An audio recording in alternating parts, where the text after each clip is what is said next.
Hello, as he mentioned, my name is Candace Allgood. I'm the production coordinator for Discovery Shark Week. This is my 5th Shark Week, and it was by far my favorite. Discovery completed their turn towards science-based shark programming, working closely with scientists to provide more information and discoveries than ever before. That's what makes our program, Nuclear Sharks, so special. In the bikini lie the Marshall Islands. 70 years ago, it was used for nuclear testing during the Cold War. Almost 30 nuclear bombs detonated and destroyed the islands, and the ecosystem and the marine life, almost every living creature in the area.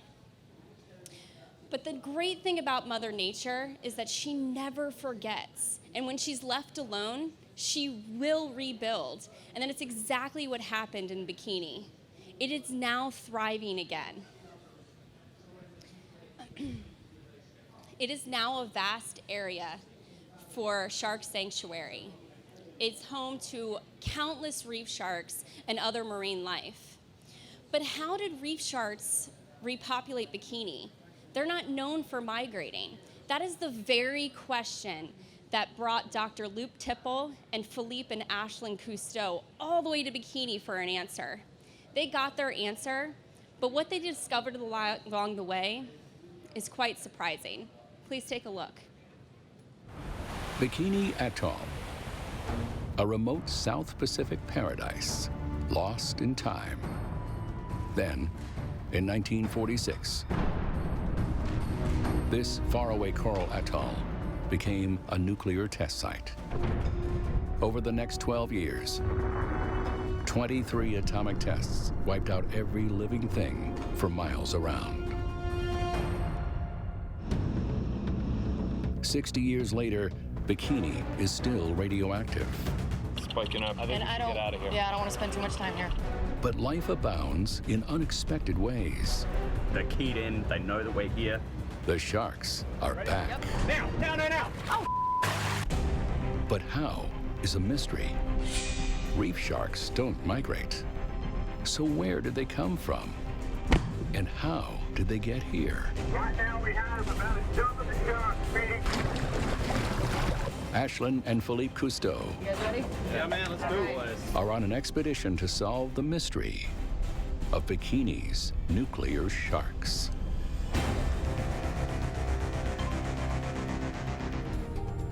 The team tagged 17 reef sharks, 15 females and 2 males. Eventually, 3 tags would fail to transmit.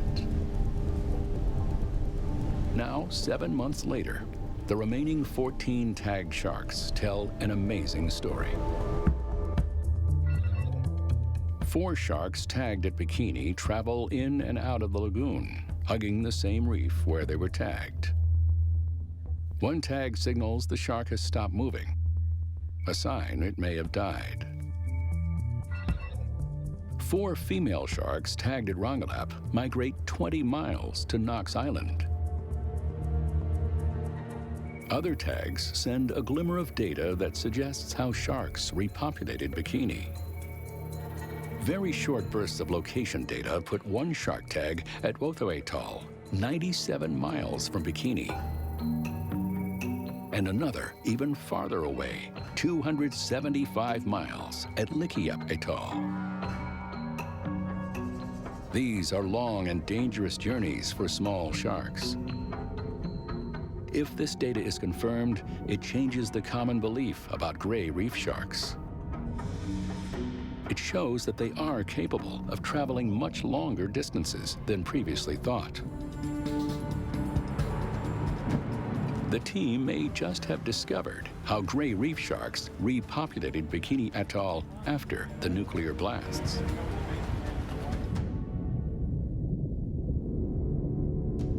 But there's other data too, and it tells a darker story.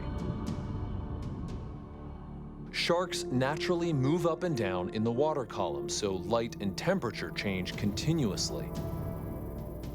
But tags on 4 of the sharks begin to send uniform light and temperature readings. And they start moving west in a zigzag pattern out into deep open water.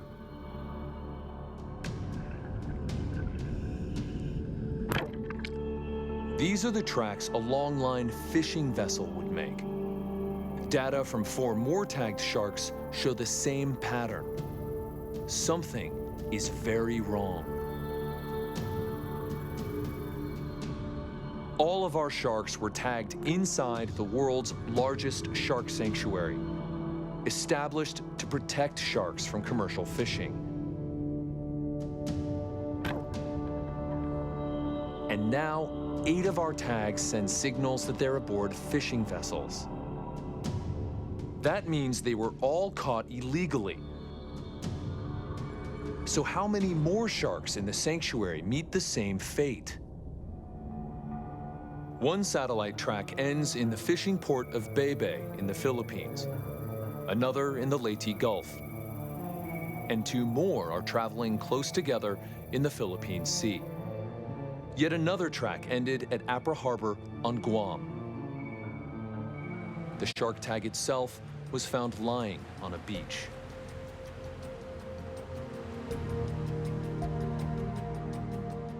This part of the story is unexpected. Nature restored Bikini. But now, another kind of destruction threatens to wipe it out again. Now, you can imagine us discovering that illegal fishing vessels were taking our sharks out of the sanctuaries. It was really upsetting. But then we thought to ourselves, how can we use this to our advantage? See, when the sharks were taken aboard, their tags were still transmitting, so which is why we were able to figure out exactly where the presence and location of these vessels were. That led to the development of a technology system called Shark Pirates. It incorporates using satellite tags, wave gliders, NASA satellites, and other technologies to help law enforcement detect, catch, and prosecute these illegal fishing operations. Now the State Department is interested in this system. Discovery and Shark Week couldn't be more proud to be a part of Shark Pirates, because the one thing that we want to continue to do is to protect our oceans and our sharks, to keep our ecosystem healthy. That is our main goal, and nothing could be more important. I'd like to now bring up Pamela Bontempi from NASA up to the stage. If you have any questions about Shark Pirates, and if you have any questions about Shark Week or Discovery, please, by all means.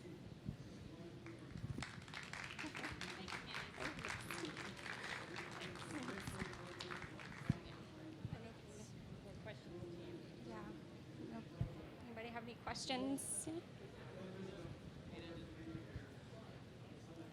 How does NASA use data to help Discovery Channel in this project? Yeah, it's a good question. So the way that the agency looks at their potential contribution to improve detection can come in one of 2 ways. The first is the environmental properties of the ocean. So if we compile data from our Earth-observing satellite fleet, what we can do is improve the detection of the fish using things like ocean fronts. We can use sea surface temperature, we can use optics, we can use tracking of the food that fish eat. Compile that data and provide it to those in enforcement, because if you know where the fish are, you're likely to find the fishermen. Additionally, the other piece is actual physical detection of the vessels themselves. And tomorrow afternoon on the Hyperwall next door, you'll see a presentation by one of the other Safe Ocean Network projects that NASA is actually sponsoring to use data from the SUMI MPP VIIRS sensor, the day-night bands, to improve physical detection. And we're on the side of passing that information to interested parties that are actually in management.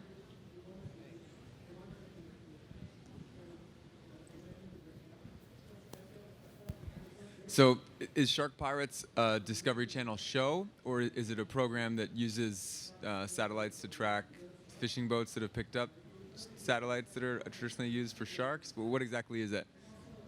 It's not a show, but that would be a great title for a show. So I'll let her explain a little bit more. So when the State Department asked for potential proposals for ideas or concepts for the Safe Ocean Network initiative, one of the ideas for a proposal that NASA, Discovery Channel, Liquid Robotics, Low Tech, and several other commercial partners brought forward was, could we use our existing technologies, bring them together in an approach that might actually have a way of improving detection of either the fish themselves or the fishing vessels. And so it's just a concept right now. We've sort of pulled together a cost estimate. Several of the partners are interested in investing development dollars, but we still need, additional funding to actually take what has developed from Discovery Channel and NASA talking about what was just presented and actually bringing it to fruition as a full proposal. Thanks.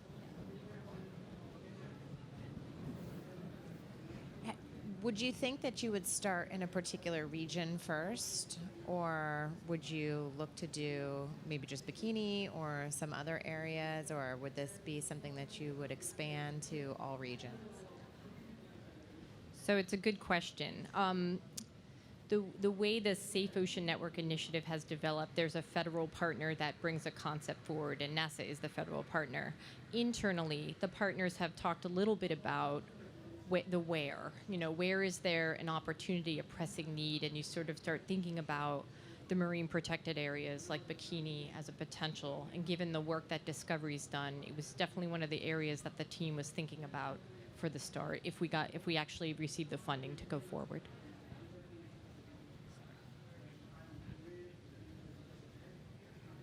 Do we have any other questions? Well, thank you so much for taking the time. I want to thank you guys for coming to hear what we're going to talk about, some really fascinating films that I've been working on as a producer. And I wanted to talk a little bit about film as a catalyst for change, because we found with several films, The Cove, Inconvenient Truth, most recently Blackfish, which has coined the term the Blackfish effect, because it has created SeaWorld to change its policies. And now recently in California, they've actually banned orca shows and orca breeding altogether this week. So all of the filmmakers with me today have that potential with these films. And not to take up too much time, because we're very limited, I'm going to go straight to them, and then we can have some questions afterward. So my first panelist, Rob Stewart, is famous for Sharkwater, and he also did a film called Revolution about climate change. His second film is called Second Film to Sharkwater, Sharkwater 2 Extinction. He's in the process of working on right now. And it's going to reveal some surprising things about sharks that even Brian Scary doesn't know. So could we put his reel up now, Jeff?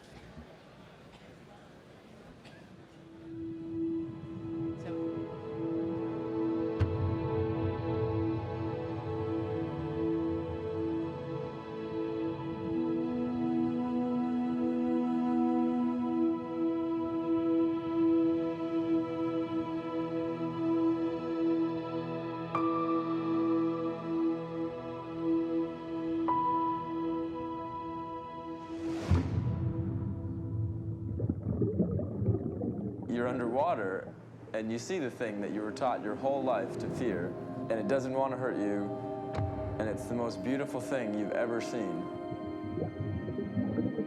And your whole world changes.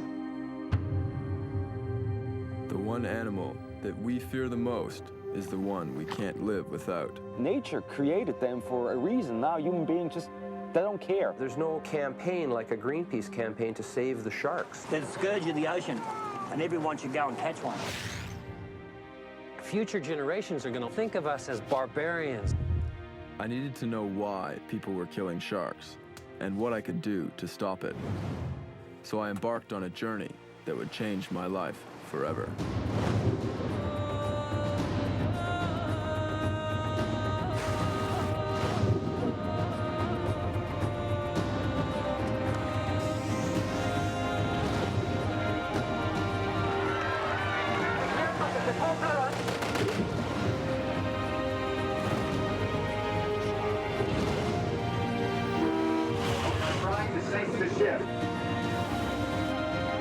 stopping.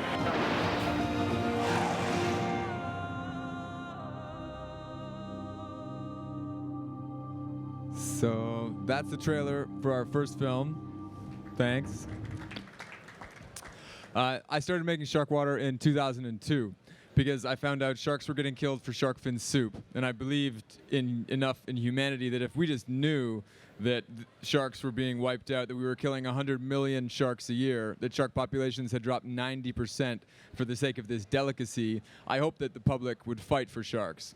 And after the film came out, something beautiful happened. People did fight for sharks. Kids fought for sharks. I know of at least 10 conservation groups that were created by people that saw the movie and said something has to be done. And these are now organizations that are working to protect sharks all around the world. Government policy changed, and shark finning is banned throughout most of the world right now. So I think in a very real way, film has a massive power to change the world, and Shark Water was a little bit of an example of that. By the time we were done releasing Shark Water, it was glaringly evident to us that it wasn't just sharks that are that's in jeopardy, but almost everything we depend on for survival. So it was clear to me, if we wanted to save sharks, we had to save everything else, because a starving person would fish the very last shark on the planet. So in a very real way, we're all in this together. We got to save everything if we want to save anything. So we went on to make a second film called Revolution. And it was called Revolution because we need massive change if we're going to survive as a species and not just thrive. So we spent another 4 years making that film, and that basically educated people on the evolution of life, so people could understand that it's life that gives us our food, our water, and our air. Thinking that save the humans as a concept might appeal to people and appeal to their selfish nature a little bit more than fighting for a species or an ecosystem on the other side of the world. And having released that, we're on the other side of that making our second Shark Water film now, because whatever good we did on Shark Water seems to be usurped by the massive demands humanity's placed on the oceans. So shark fin imports to China dropped 70%. China banned shark fin soup at all government functions. But now, even because there's legislation mandating that you keep the shark attached to its body, industries have been created out of the bodies. And Shark Water 2, our next film, is showing that sharks are getting killed to fuel our daily lives. Sharks are being renamed and fed to us under disguised names so we don't know we're eating shark. It's in our fast food sandwiches and our fish and chips. It's being renamed flake and rock salmon and whitefish. Sharks are turning up in our pet food, in our fertilizer, in our livestock feed, and even in our cosmetics. We've just done the biggest studies of sharks in cosmetics, and there's shark in big brand cosmetics. We're literally smearing sharks on our faces without knowing it. So we'll be launching a campaign called Shark Free after this to bring that to the public. And we can cue up a tiny little clip right now for the second film.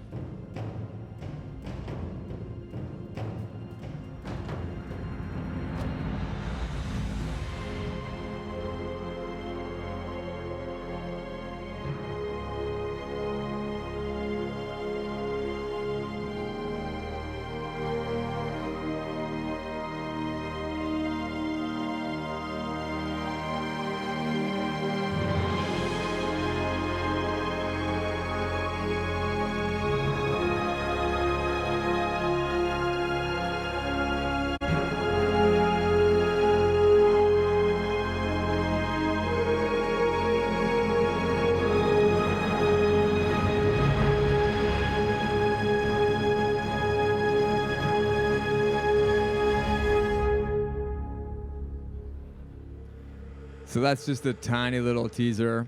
While I have you as a captive audience, I'd like you to consider that possibly the reason we have been failing as conservationists is that we should not be conservationists.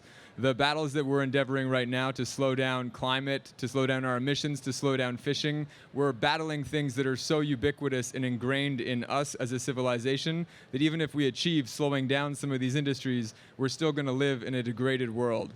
If you look at the climate ambitions of most major civilizations, achieving that will not lead us into a beautiful world. I think instead of being conservationists, we should rise up as a species and chart a pathway towards a world that's beautiful. And I think we're smart enough, connected enough, and brave enough to create a world that's beautiful for all species. and to not chart a world towards, paradise for rats and roaches and us. But what would this world look like if we designed it to be beautiful for everything? I think that's a prospect that's exciting enough to get kids to pay attention in school, to get people excited about getting involved in conservation. And I think we need to rename that label entirely. That's great, Rob. I totally agree with you. I think that when you look at something like protecting a species like a shark, it's easy enough to fix by just not killing them. It's just something we just don't do, and they will rebound. But we have much bigger issues, as we talked about earlier today in the conference, of global climate change and what carbon emissions mean for ocean acidification, for the future of coral reefs. We have a couple of other filmmakers, and one's the subject of a film and the other a filmmaker, that are tackling two different sides of that issue. Matthew Reitz is doing a film now on President Anote Tong and Kiribati, and what is the beginning of a climate migration, and pointing a finger at climate justice issues where countries that haven't used a lot of fossil fuels are bearing the brunt of the countries that have, so that people from Kiribati are now having to leave their country forever in spite of President Tong's hearty efforts to stem the tide of carbon emissions. So I'm going to let Matthew tell the rest of this story. Thanks. But Matthew, why don't you tell us about how you got involved with President Tong and Kiribati? Hello? Yep. Can you hear me? Yeah. So it's been an incredible journey. 4 years ago, I went to Kiribati as a photojournalist on an assignment for the New York Times, covering the rise of the sea level. And I met with President Tong. It was a short meeting, just a 10-minute meeting, and I was so surprised by that story. I mean, I knew the story, obviously, about that country going underwater, but all of a sudden I realized that man has to save the entire nation. And I start to think about, like, what's the connection between us as people and the land, and what they're facing. They're on the front line, but what they're facing is bigger than climate change. It's climate justice. It's just human rights also, like just basically losing their entire land. So I met him and I asked him if he would like to make a feature film. I never made a film before. It was like, you're incredible. I want to make a film with you, and he basically agreed. And for the last 4 years, it's been an incredible journey. I followed him almost everywhere on his quest. Maybe we can see the trailer and I can explain more. None of us, here or anywhere, is immune from the forces of nature.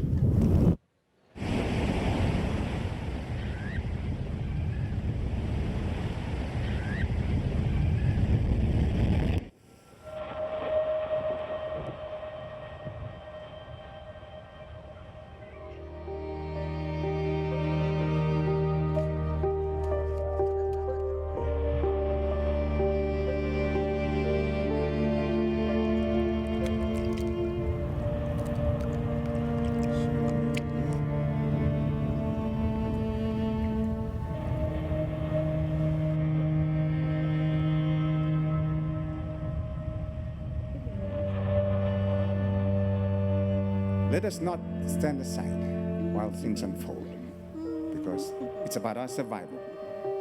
We must not allow the rest of humanity to dictate it and make decisions in the boardrooms somewhere in China, somewhere in the United States, about what it is that what our future will be. We, in the most vulnerable countries, will not have a home in the years ahead. Mr. President, ladies and gentlemen, I have just come back from the Arctic expedition to the North Pole, and I am still overwhelmed today with what I witnessed with my own eyes. The melting of the massive sheets of ice in the Arctic region due to climate change will not only have severe impacts on the life of people in that region, but it will also result in the demise of future generations in other parts of the globe. This visit highlighted the very direct connection between the destruction of this polar region to what is happening to us in the equatorial region, and the very unlikely possibility of ever reversing this process once it has gone so far.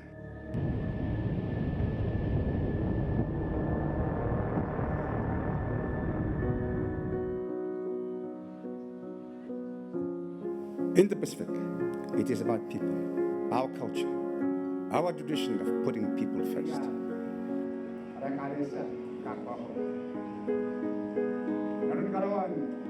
We have peace, we have stability, because we are still so much entrenched in our culture. So let us not give that up. Let us never give that up. Over the years, we've been sitting on the sidelines. While the rest of humanity was going ahead, look at the balance sheet, what is the profit at the end of the month? But I think it must be about people. We say with a lot of passion that we don't want to leave islands, but the reality is this: unless support is coming, we have no choice. We have to go wherever, whoever will take us.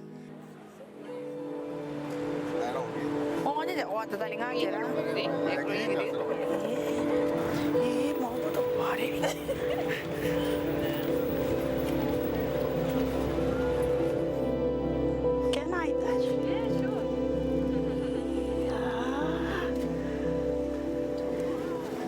My first time to touch the horse. Oh, have you never touched a horse before? Yes, just no horse in our island. Oh, wow. Whereabouts are you from? Kiribati. Whereabouts? Kiribati, small island. Oh, wow, Kiribati? Whereabouts is this? I mean, how do you see the future? Do you see the possibility of all the people from Kiribati one day having to leave? We have to be realistic. It's very hard. Climate change is certainly one of the most fundamental challenges facing humanity, perhaps ever in history. Our future as a species is in question.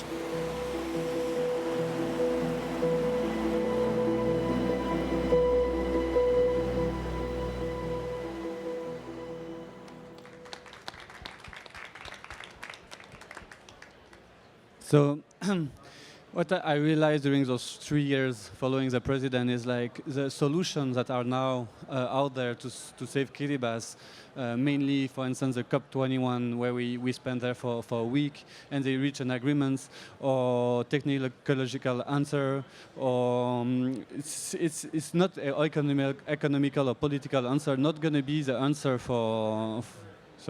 not going to be the answer for those countries. And at the end of the day, it's a moral issue. And I think it's really about the surviving of a people. It's not a climate change becoming a moral issue. And with this movie, it's character-driven, so we're really following those two characters, like the President Tong and also that woman that's mother of 6 child, and they have no way to go actually, and they're trying to figure out what's going to happen to an entire nation, and they're on the front line. There's the Canaries on the front line. It's like we have to listen to this story because it's going to happen in a very large scale in the next century, and it's about also identity and spirituality and all what make people like the culture and everything. So at the end, I think it's really about a paradigm shift we have to make, and what I learned a lot in Kiribati, they still have a lot of connection with nature and the elders and the old stories, and they kind of teaching us also how to reconnect ourselves to nature, basically, and all those solutions are interesting, of course, big investment in green energy, all those, but they're not enough. We have to change our relationship to basically nature and find a way to figure out that in a very deep level. And I think that's what I learned from this process, and that movie is going to speak about. Thank you, Mathieu. I'm going to turn now to Richard Vivers, which is, I know we're fighting another, I'll see if I can speak louder than this guy. It's a battle of the bands, so bear with us. So Richard is not a filmmaker, well, he does make films, but he is the subject, as many of you who were in the conference this morning saw, that Jeff Orlowski is now following up Chasing Ice with an Untitled Reef project. And Richard Vivers is the subject of that story. So it's kind of the reverse. There was a campaign that Richard was doing to photograph all of the coral reefs using this new equipment that does 360-degree high-definition photography. And as he was doing that, Jeff learned about it and started shadowing him for the last couple of years, 2-3 years. So there was already a campaign underway instead of the other way around, where usually you make a film and then you plan your campaign and how you're going to get the kind of social change that you want to see in the world. So Richard Beavers, tell us your story and what is your campaign and how are you going to achieve this? Thank you, Sherry. I'd just like to introduce Jeff. I think you've all met him earlier today. He is the filmmaker who should be sitting on this panel, but he stole the show earlier today with his talk. Now, I run a not-for-profit, a rather unconventional not-for-profit based out in Australia. They're called the Ocean Agency. And the difference between our not-for-profit and most conservation organisations is our backgrounds. We're all from communication backgrounds.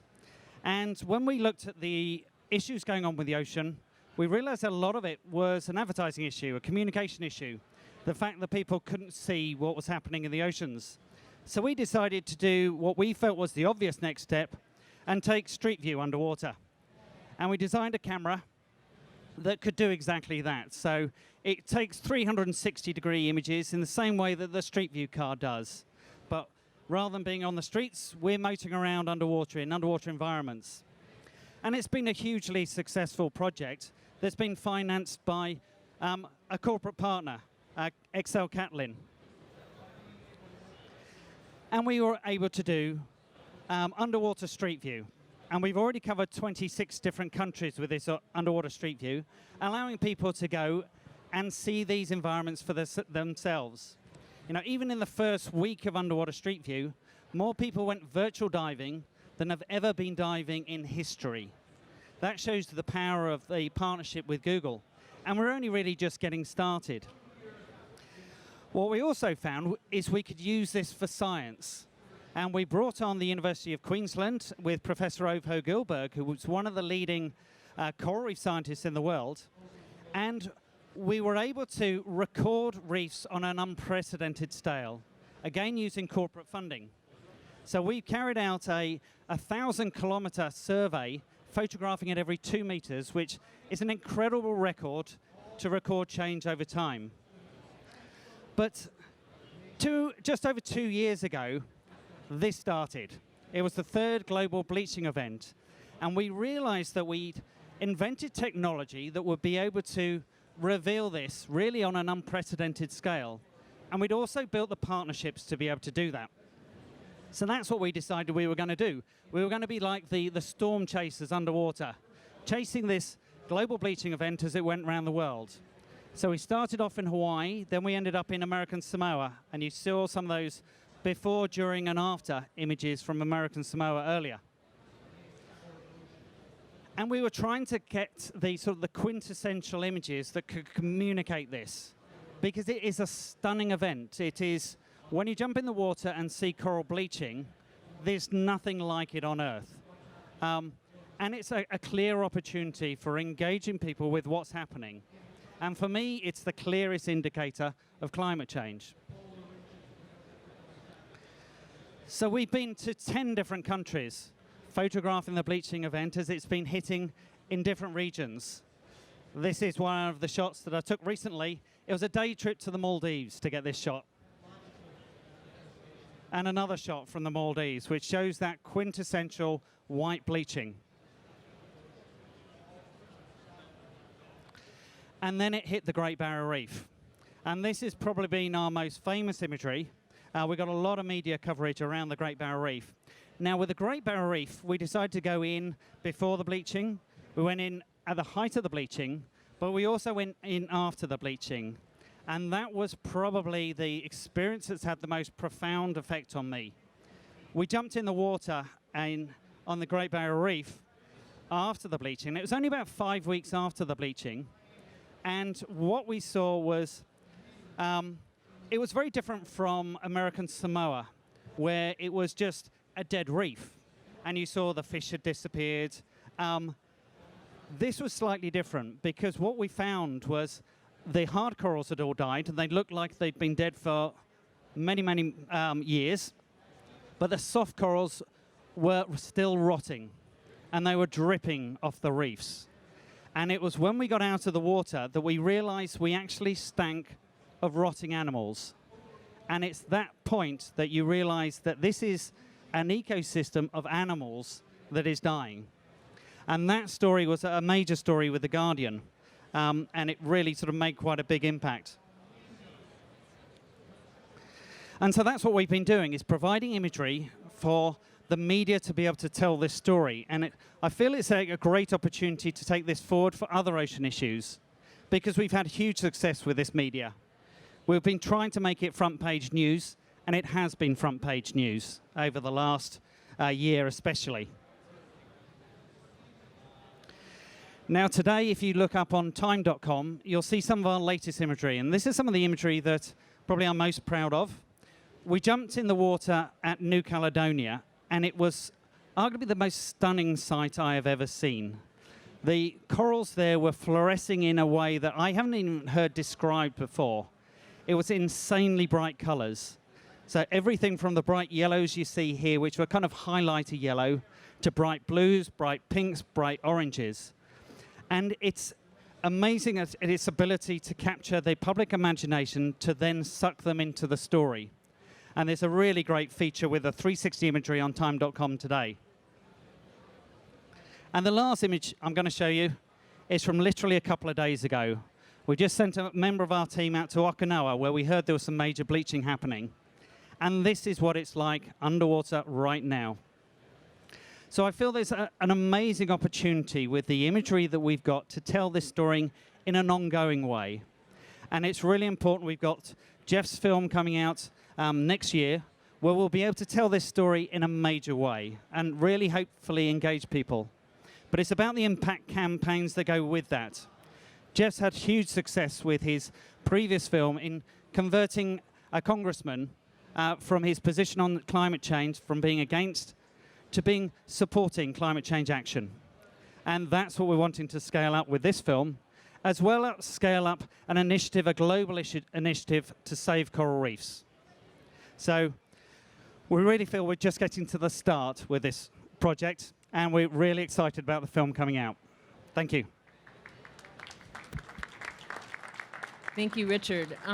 It's obvious that we can save the sharks, but they're going to need a habitat. So, and humans will also need a habitat, as Mathieu has shown, in a lot of these Pacific islands. Due to climate change, we're going to be losing them, and there will be a massive influx of climate refugees to all countries. So films are just another tool in the toolbox, and they're built on the backs of years of science and research and other advocacy work, but sometimes they can provide the tipping point. I think Albert Einstein said, any fool can know, but the point is to understand. So if a film can make you feel or empathize or in some way take that journey with the person in the film that you identify with the animals in the film, and drive that sort of emotion into action, it can be a really powerful catalytic change agent. And it only happens if we have great organized campaigns and great partners in collaboration, which everyone in this room is certainly qualified to be. I wanted to ask you one follow-up question, Richard, about the campaign to save the reefs. We've been seeing this global bleaching event playing out, and it's so devastating, heartbreaking. I've been looking at the footage, and what do you think we can do to save coral reefs? You started a project called 50 Reefs. What's the plan? Well, unfortunately, we know that we are going to lose 90% of coral reefs because of the heat already in the system. So it's really about what we do over the next few years to save what we can that's going to be critically important. And it's about having a global strategy to identify the reefs least vulnerable to climate change, which are the most important reefs for reseeding, and ensure we get maximum protection around those sites. So that's really what we're focused on doing, is developing this plan to save those reefs, but really to leverage what is happening with coral reefs to get the action on climate change at the same time. Because I feel this imagery is one of the most powerful tools that we have to inspire that action on climate change. Right. And Mathieu, the people of Kiribati, they are, with every storm, they are more and more vulnerable. What do you think can be done with your film, and what do you hope to achieve once people understand that this is happening in a faraway place like Kiribati? Yeah, I think migration, climate migration is a huge issue globally, but specifically in Kiribati, Tuvalu and Marshall Island, they won't have any land left over, so they have no way to go, and it's a paradox because the only nation that actually gives them a land, propose them a land is Fiji. Which is just like 4 hours fly north of south of Kiribati. But Fiji is under the big threat of climate change also. And that's something that really changed over the last 3 years as I started the movie actually, because we were speaking a lot about the rise of the sea level, but now the water patterns are shifting and the typhoon and cyclone are going up north. So Vanuatu, Fiji, all those countries being destroyed. So it's very hard to find a solution, and it's the most vulnerable country that help the most vulnerable. So I think, as an impact or as a campaign, like some nation who has the aim and the power to take them, they should do it. As sometimes the president and jokes about like country like New Zealand or Australia, like the first people took over the lands, they not, and then they make the land their own. So they should now understanding that they have to share the land with the most vulnerable. So I think it's important to understanding also that they have the less footprints in the world. So they not deserve that situation. So I'm not sure if anybody could hear that over all of the announcements. That was very eloquent, and I do hope that other countries will be receiving the people of Kiribati with open arms and understanding. Rob, sharks, we've been fighting this battle for a long time, and you are one of the biggest voices out there. What are we going to do? I mean, awareness is a big part of the problem. I mean, the answer to this problem, but what do we do from here? Shark-free out of our cosmetics, and how do we continue to work on shark finning, which is apparently still happening in countries that have supposedly banned it? Thank you. I think it's up to us as filmmakers to figure out how to deliver this information to the public in ways that inspires them, engages their hearts, and forces them to make different decisions. I think as soon as people understand that they're smearing sharks on their faces with these cosmetics, they will choose a shark-free product. And that campaign will rekindle a shark fascination and can spur on some other shark conservation movements. It's up to us as filmmakers to use the highest tech drones to show how they're moving shark fins, to show how they're still finning, transshipping these things so that we can, do what governments and what lawmakers should be doing when they're not doing it. And I think it's up to us very much as filmmakers and as the general public to imagine the world we want to fight for, because I don't think we're going to get towards a world that's beautiful unless we can see what it looks like when the oceans are thriving again. And I think by doing that, we can leapfrog over some of our environmental catastrophes. Because, since the Industrial Revolution, we've released a quadrillion pounds of CO2 into the atmosphere. We've cut down 75% of the forests, and we wiped out 90% of the fish. If you put 75% of the forest back, you put 50% of the fish back, you'd get that quadrillion pounds just captured in biomass in natural life. And then we wouldn't be having to battle against these industries that have helped build corporations and governments. So I think we've got a massive task ahead of us, but we're ready for it. Great. I want to thank all the panelists, and thanks with your patience through all the announcements and all the competing noises to stay with this. Appreciate it. And let's go enjoy the rest of the conference, and let's have some great announcements out of this meeting. Thank you. Thank you so much for coming along. I'm going to talk about making the film and what I learned from it. I'll show you one of the clips, which I'm asking them to turn the camera off for because the film's not been released yet, and the trailer. And I'm around if anybody wants to ask questions afterwards. So just taking you back to how we got into the mess that we're in now. Back in the 1950s, early 50s, even before I was born, these are the kind of adverts that were bombarding us.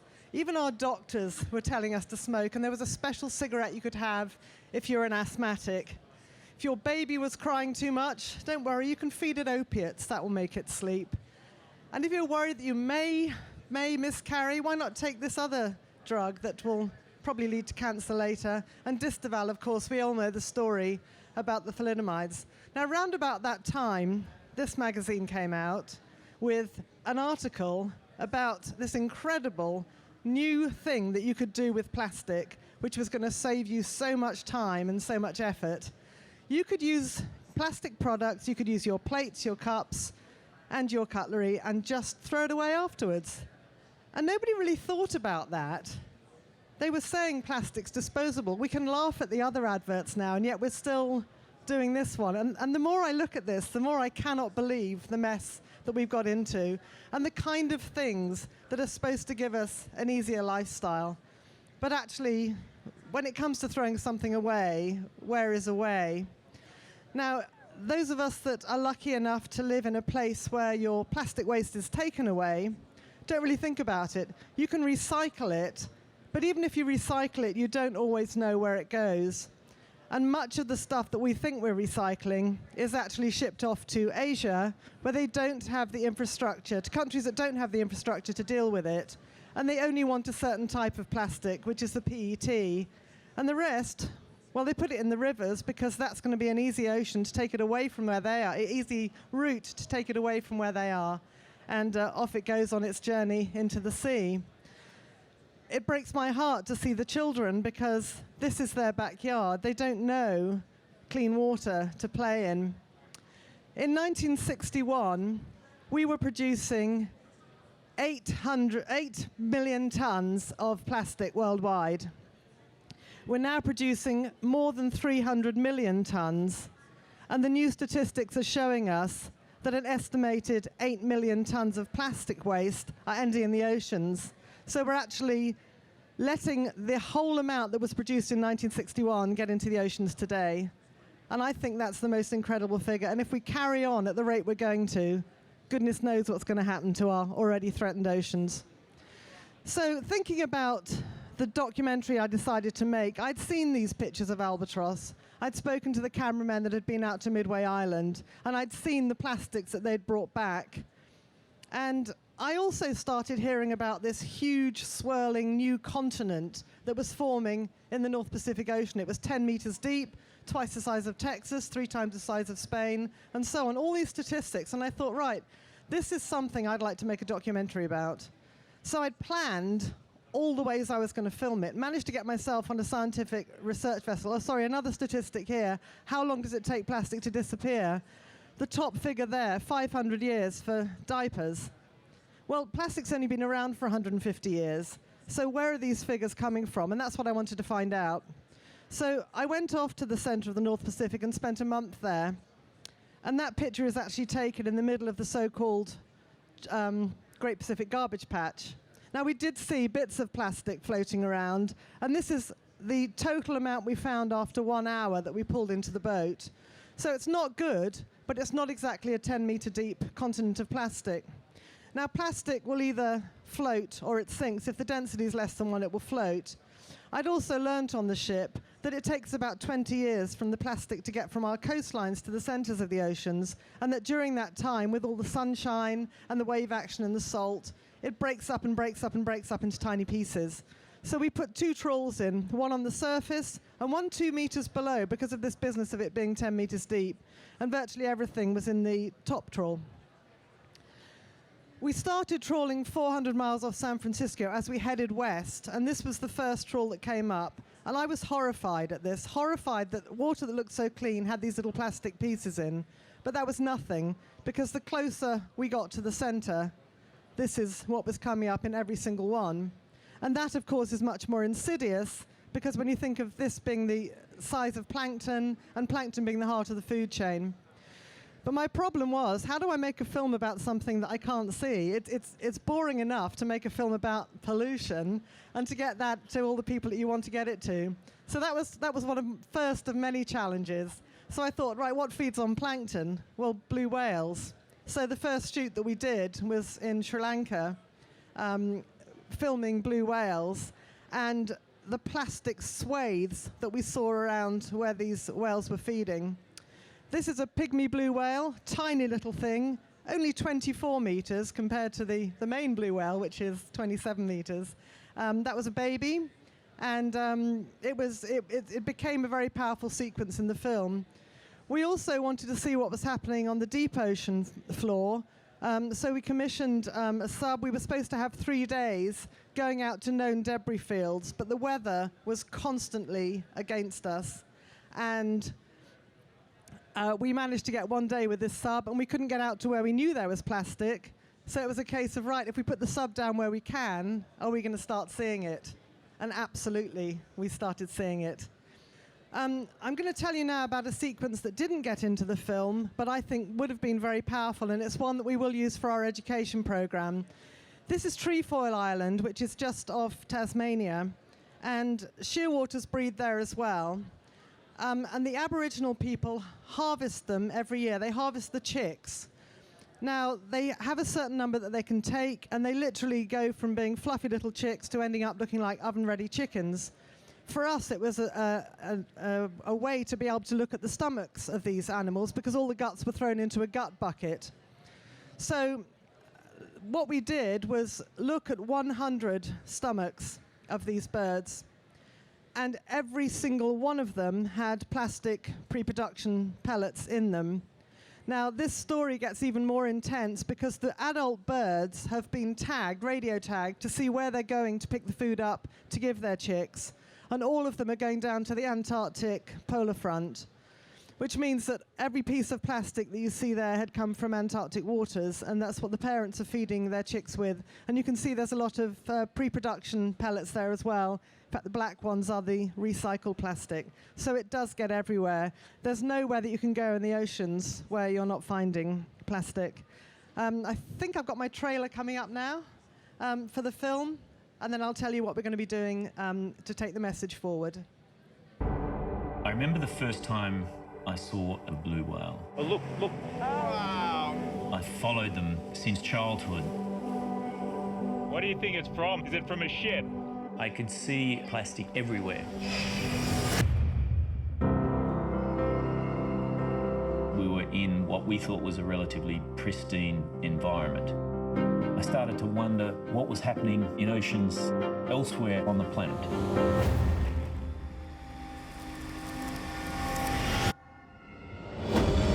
Growing up, my world was the ocean. It's where I feel the most spiritual. As a freediver, it was the place where I proved myself to myself. Finally, have the opportunity to pay the sea back. Only a fraction of the plastic that we produce is recycled. This is never going to degrade. It's got nowhere to go. This was something that these animals, they were forced to endure because it was man-made and we'd put it into their environment. The record is 276 pieces of plastic inside of one 90-day-old chick. If the plastics are in the food chain for the dolphin, they're also in our food chain. Exactly. Communities are built on these landfill sites. So sweet potatoes, corn, sugar cane, all growing on 40 years of garbage. Do you have anything not wrapped in plastic? No. No.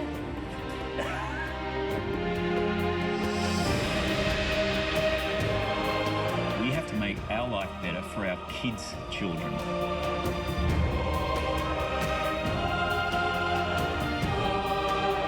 Change is possible. It starts with us.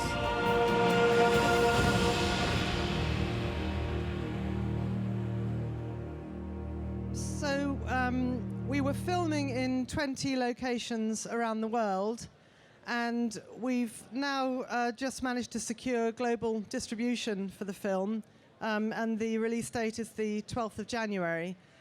What we're doing now to take the message forward is working in 3 different areas. Film Impact becomes the first tool of our conservation education program, and also science and policy, because policy will not change unless it's backed by good science. For For the education program, we have partners with the Cambridge Assembly, who work in 140 countries around the world. And for the science, we are in partnership with Brunel University, who are the European leaders in ecotoxicology, and they're also looking at materials that will replace plastics as well. So that's our next big push. I'm actually finishing a little bit early, and I'm very happy to answer any questions if anybody has any. Thank you. Pardon? What is there that could replace plastic? Well, to me, it's a behavioral change is the first thing, because just looking at the way we use things and then throw them away is just wrong on so many levels. And actually, some of the things that replace plastic can be just as bad. Compostables are one thing, but you've got to have proper composters and collection facilities and separation to do it as well. So to me, replacing plastic is going back to your cloth shopping bag. It's going back to matches instead of disposable lighters. I've started using a fountain pen again. Just little things, and soap. And if I buy butter, I don't buy it in a plastic tub. Just once you get this into your head, you start to see all sorts of ways that you can go back to a much more sustainable existence. But there's been some fantastic, on the ideas stage, there's been some incredible ideas for things that we can do to get ourselves out of this situation.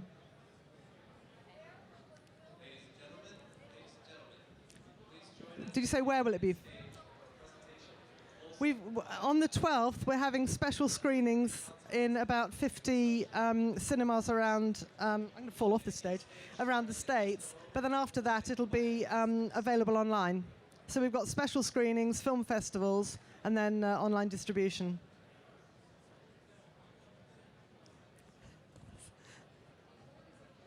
Joe, how did you start this? Did you do a smaller version of this film first, or did you just launch into the full length? Well, it was only ever going to be a little TV documentary originally, but then after we'd got the whale footage, somebody saw it and said, you know, you should make this a bigger thing, and so that's what happened.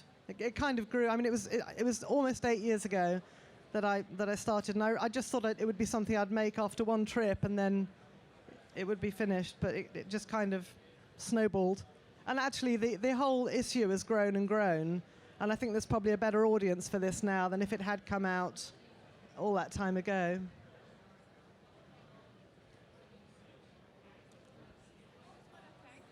Oh. I want to thank you and congratulate you. Thank you so much. That means a lot. Thank you. Thank you.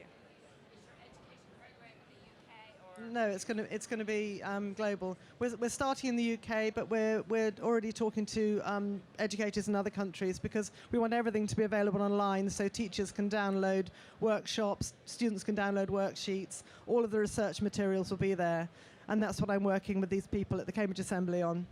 And then there'll be translators as well, so that's the plan. Very good.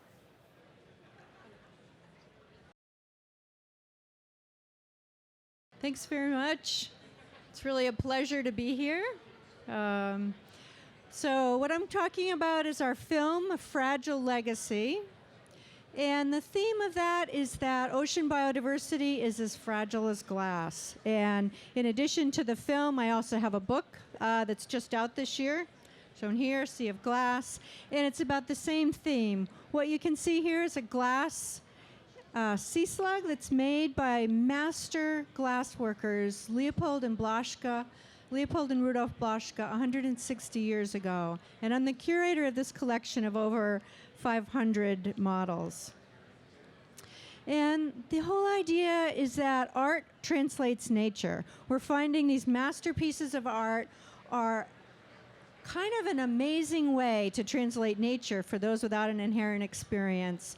This is an example of one of our glass models of a very complicated siphonophore jellyfish from the ocean. And you can see how this, whoa, it's kind of loud here. This Blaschka glass honors every detail of invertebrate form. So what we've been finding through this is that art can awaken interest in science and give us a platform for conservation messages. So these are just a few of the articles that have come out about both the film and the book. So for example, Scientific American picked up the message about ecological threats in the ocean from our search to go back and find the living representatives that match the glass. So there are over 800 models, and each of them were made 160 years ago. How many are still in today's oceans? That's really kind of our quest. So as a marine ecologist, we've gone back to many places around the globe, Indonesia, our Pacific Ocean, the Atlantic, to look for these. So as I was saying, Scientific American picked up on this to talk about an ocean acidification theme, for example, that one of our living models.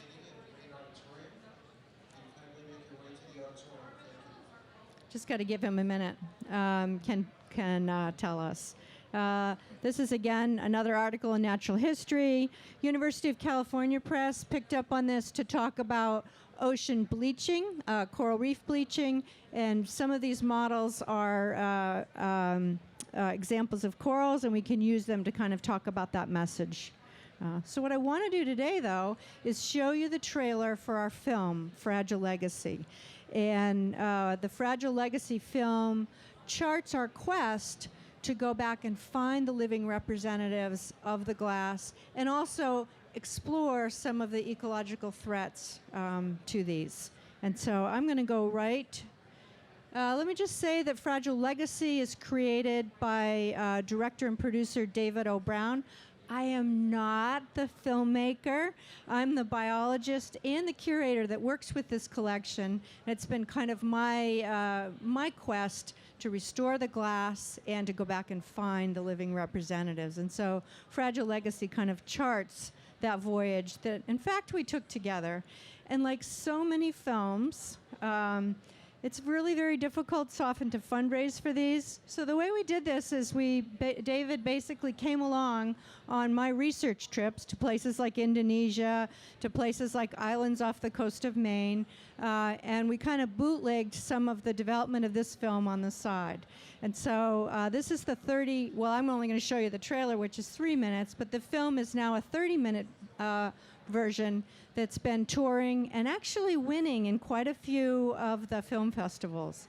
And what I'm going to show you now is the 3.5-minute trailer. But the quest here is also to go back and turn this into a full-length film. So we'd like this to be a full documentary eventually. So if I could have the trailer, please. Imagine a shape. Imagine a color. Imagine virtually any form that life might assume, and you'll find it in the ocean. The sea is home to living diversity that transcends imagination. Diversity that has inspired our creativity and intellect since we first became human.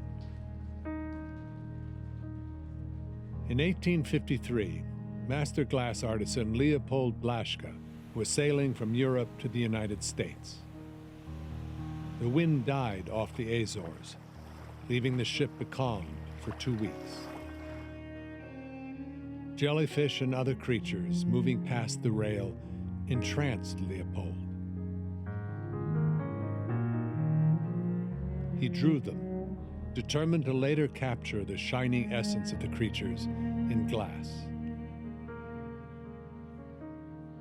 Marine biologist Drew Harvell curates a collection of Blaschka glass masterpieces at Cornell University, where she's a professor in the Department of Ecology and Evolutionary Biology. I've spent my life studying these details of invertebrate form and function, and it continues to amaze me some of the details that I learn from looking at the models. The Blaschka models were crafted not just for aesthetics, but to accurately represent individual species. Each color and shape, from red tentacle to blue eye spot, represents underlying biology. Every living form has function, many essential to the survival of the species. And each species has a role in maintaining a healthy ocean. Biodiversity in our marine ecosystems provides proper functioning of those ecosystems and also insurance against environmental change. Leopold Blaschke would have had difficulty imagining the changes to come to the ocean over the next century and a half. We've exponentially expanded human population, knowledge, and capabilities. But in the process, we've put the living diversity of the ocean at risk. The Blaschke models provide a time capsule to measure the ocean of today against that of Leopold's time. As complex and delicate as the glass models are, the living things they represent and the ecosystems these organisms are part of are infinitely more so. Now, scientists, artists, policymakers, everyone has a brief window of opportunity to take the knowledge and tools that we've acquired since Blaschke's time and apply our collective imagination to protecting this priceless, fragile legacy.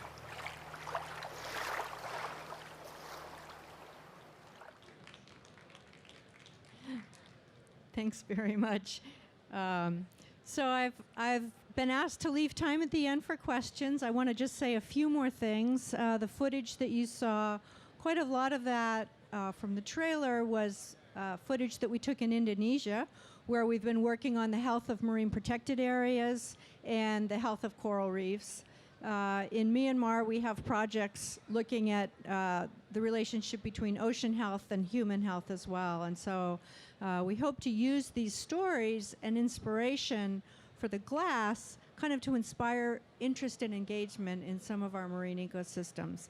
This picture that's shown here is the book, but it's also kind of shows the detail of the quest. So on the 3 anemones on your right are actually the glass models, and the one on the left is the exact species match from actually a lab we work at in the Pacific Northwest, Friday Harbor Labs. And so the book talks about, and the film talks about this quest to try and find all of those matches and ask, you know, which of them are endangered, which of them maybe disappeared in today's oceans. And so it's kind of an ongoing process. We're not at the end of it yet by any means. Many of these are quite common invertebrates, which is actually pretty cool that they're, you know, in our intertidal, they're on our floating docks, they're healthy in our plankton. And then a lot of them are more rare, like the epipelagic squid and octopus. But it's kind of an amazing collection in that it spans the whole tree of invertebrate life, all the way through from jellyfish to worms to squids to octopus to starfish, all the way up to chordates. And so it's a masterful collection that the Blaschkes produced. And so, as I said, the theme here is that biodiversity, marine biodiversity, is as fragile as glass. And I'm happy to take questions if anybody has questions. Thank you.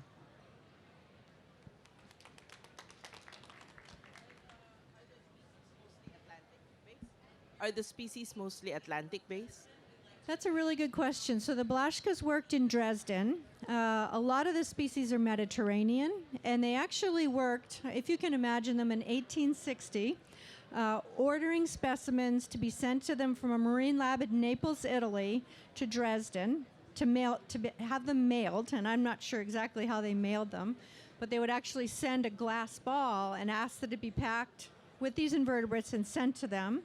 They would then put it in their aquarium and work from live models as much as they could. So a lot of them are Mediterranean, but of course many of them are also a global fauna. So that's why we're able to find a lot of them in the Pacific Northwest, the Atlantic. And then the other part of the answer to your question is that they worked from taxonomic works as well as live animals. So that's why we have Indonesian species as well, because some of the systematists of the time were working with Southeast Asian species. So it is kind of a worldwide fauna, yeah. In the afternoon and actually the morning, we've seen a lot of films projecting the image that we see in the oceans or the later plastics I think we have here a film that gives you some hope of what is being done.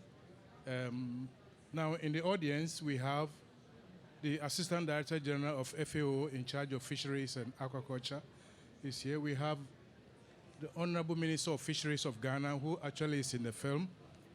She's on her way here. The Minister of Foreign Affairs of Norway was here earlier with the Secretary of State.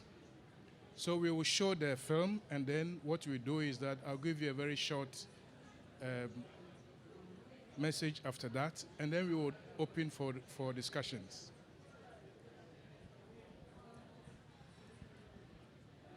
I'm really proud to launch the third phase of the Nansen program, a state-of-the-art research vessel, the third Dr. Fridtjof Nansen. This ship and this program has been consequential and will be consequential. I'm really so thankful for the unique collaboration we have had with FAO in the spirit of Nansen. And here in my office, in front of Dr. Fridtjof Nansen, it is also very touching to think and reflect on all what this program has meant for developing countries in Africa when it comes to improving coastal management, introducing more sustainable fishery policies. All this is necessary to really make sure that we take care of our oceans, make sure that the oceans are not filled with litter and plastic, but are real blue oceans that can also feed the world and billions of new people in the future. A prerequisite for doing so is making sure that we have a real scientific base for all what we are doing, making sure that it is in the best spirit of sustainable development. And with this program and with the research vessel, we are better equipped than at any time.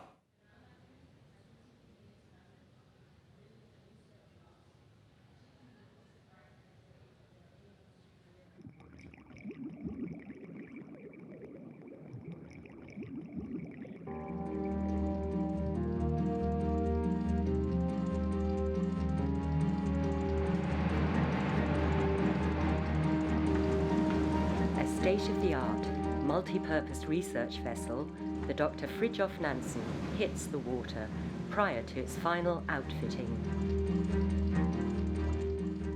This is the third ship launched in a unique partnership between Norway and the Food and Agriculture Organization of the United Nations.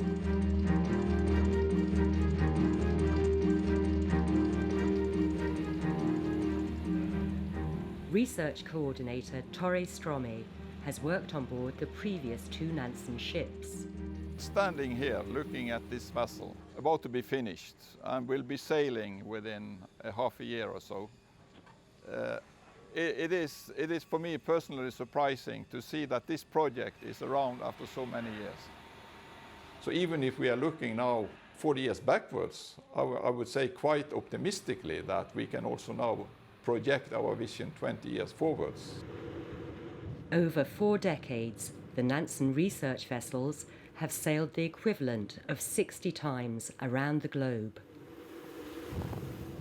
They have discovered new resources and collected valuable data to help coastal developing countries manage their fisheries and protect their marine environments. Using sophisticated technology, scientists measure the ocean properties, including temperature, salinity, and oxygen. Trawl nets capture what is in the sea at different depths to monitor fish stocks. The seabed is mapped using echo sounders, and sediment samples are scooped up for analysis in the ship's laboratories. Scientists from survey countries join the work on board, counting and identifying their finds. All data and information is entered into a database providing a snapshot of the state of the ocean. With regular monitoring, changes in sea properties, fish numbers, and entire marine ecosystems become apparent. Coastal communities are often most affected by these changes, as loss of resources they rely on can devastate local economies. Owned and shared by survey countries, the database provides essential information for the development of fisheries policies, leading to better and more sustainable use of ocean resources. The data from the survey is going to help us first to establish the spawning areas. Secondly, it's also going to help us to establish conservation areas. And then thirdly, it is going to assist us in the management of our fish stocks.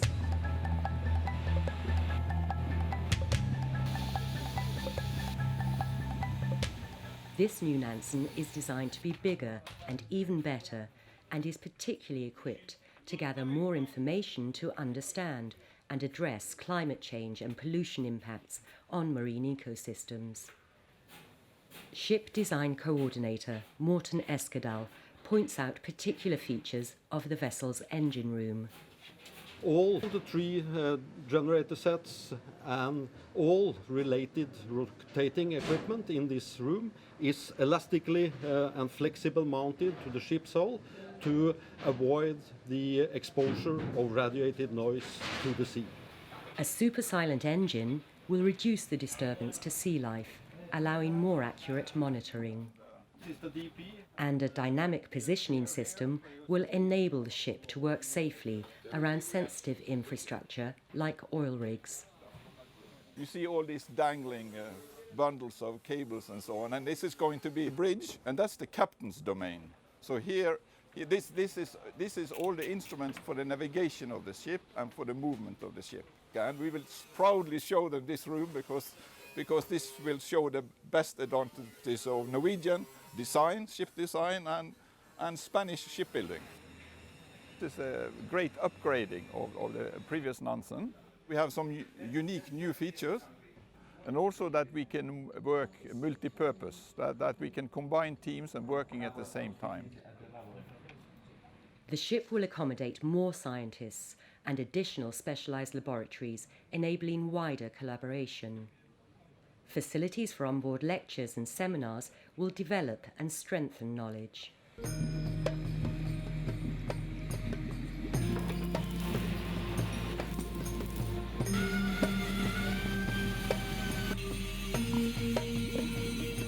Teams of workers are highly focused on the final outfitting phase before the sea trials and the ship's maiden voyage. The needs for this type of research is very high, especially in the developing part of the world, for improving the fisheries. And then the long-term other needs is more on the global public goods, for have a monitoring system for the whole planet when it comes to the state of the oceans. The new vessel is almost ready to take on the challenge to build on the previous 4 decades, improving, updating and sharing knowledge to protect the world's oceans and their resources.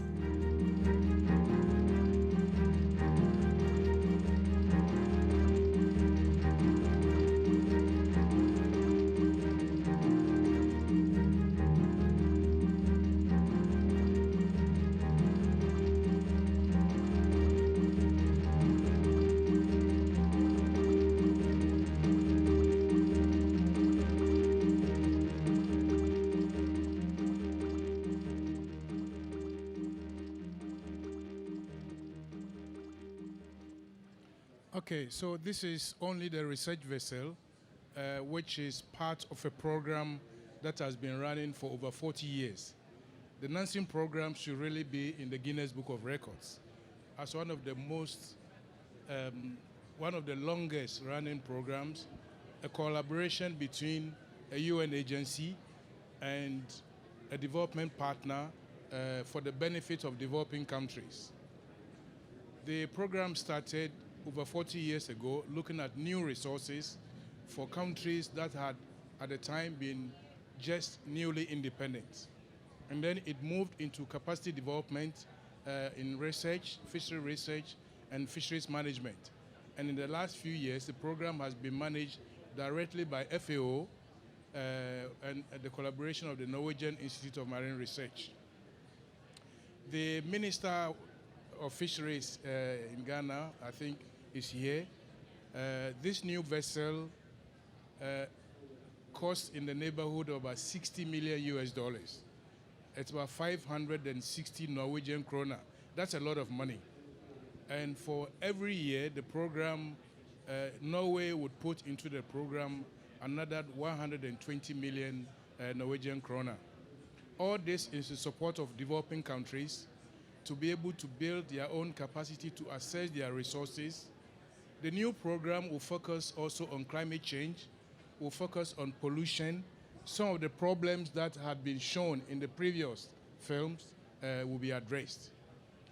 I think this really brings me to the end of the presentation. If there are any questions, you can throw at me or to the minister or to my Assistant Director General who is here.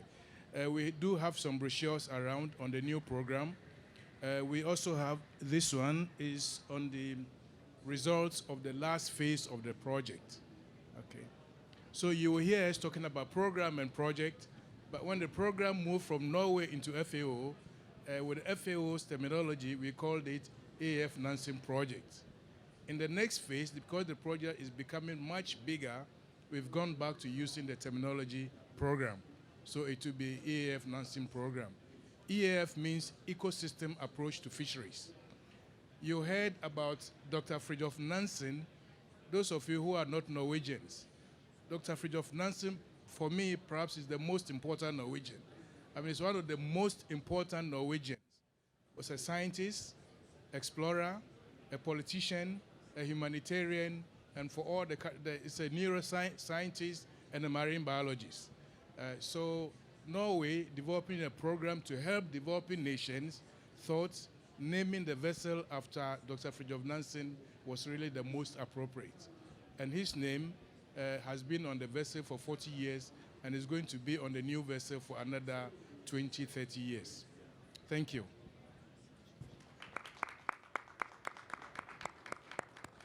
So we are open for questions.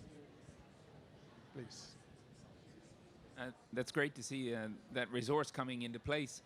Has a research program yet been developed, or that's to come in the future in terms of will repeat surveys be done around Africa to build a time record, or that's all to be discussed when the time is ready? Okay, we have the new program is already designed, but we are working on a science plan. So the science plan will tell us exactly where the vessel will go at what time. I can already tell you that this new vessel will be, the Norwegians call it baptism, will be baptized in January. By March next year, the vessel will be ready to sail to Africa. The first cruise will be across the Atlantic. We are planning a truly international cruise between Guinea in Africa towards Brazil in what you call the Sierra Leonean rice. After that, we already know the vessel will work all the way around Africa into the Indian Ocean and will turn around to Somalia and come back. In the year, the vessel will be off Mozambique. Norway, as the financier of the project, has said that the emphasis of the program should be in Africa.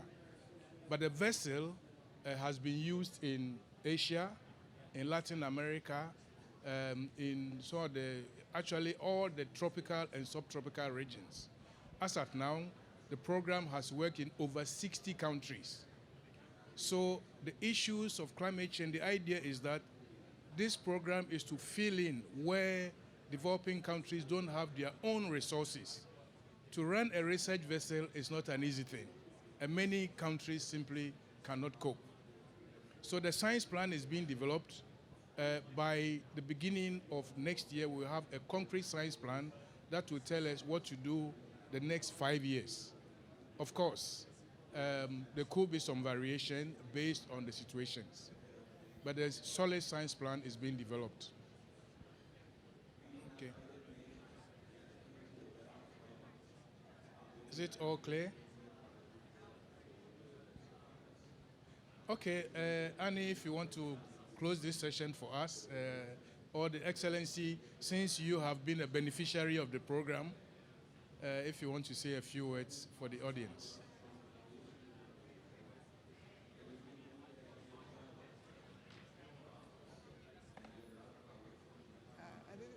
What do you want?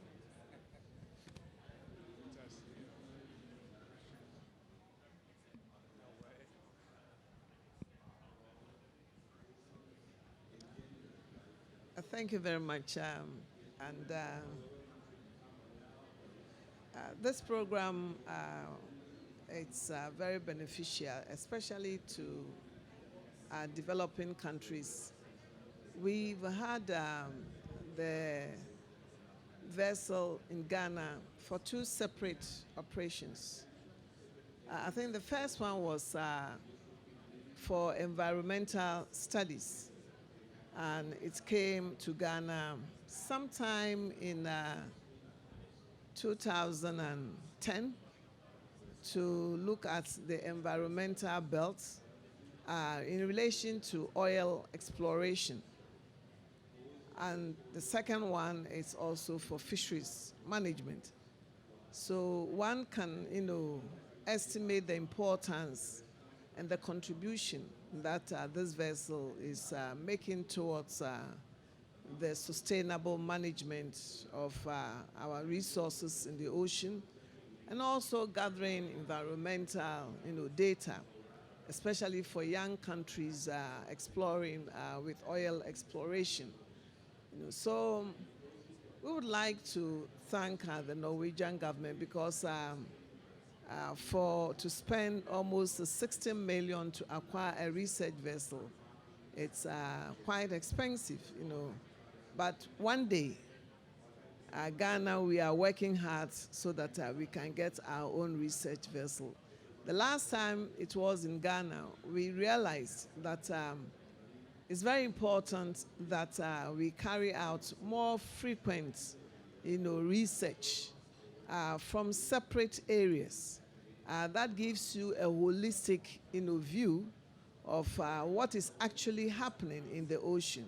Because in the Gulf of Guinea, due to climatic changes, the resources, the fish, they migrate. They move to other areas, like they move from the Gulf Stream to the Benguela Stream, depending upon the temperature.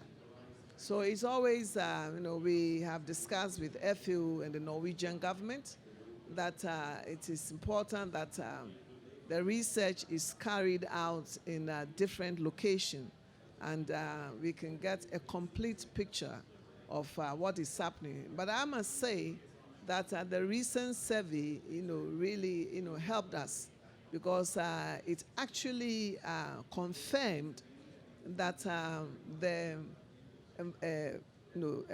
FUE, the enforcement programs that we have put in place, has actually worked, because we saw increases in fish stocks. Some of the stocks that we thought were virtually, on depletion, we realized that because of the enforcement policies, we have gained, in our fish stock. So on this, I'd like to say that for the global partnership of protecting the oceans, managing our resources, science, technology play a key role in this area. Thank you. Thank you very much. I think the vessel is being used for oil and gas work where countries are starting exploration of oil resources. The vessel goes in to do environmental studies using, you saw the equipment, a video-assisted multi-sampler. Ghana is one of the countries that have been done very well, where we started doing this work before commercial exploration. So now over time, you will be able to determine the impact of that industry on the marine environment. Okay, so Annie will just say a few words and close us.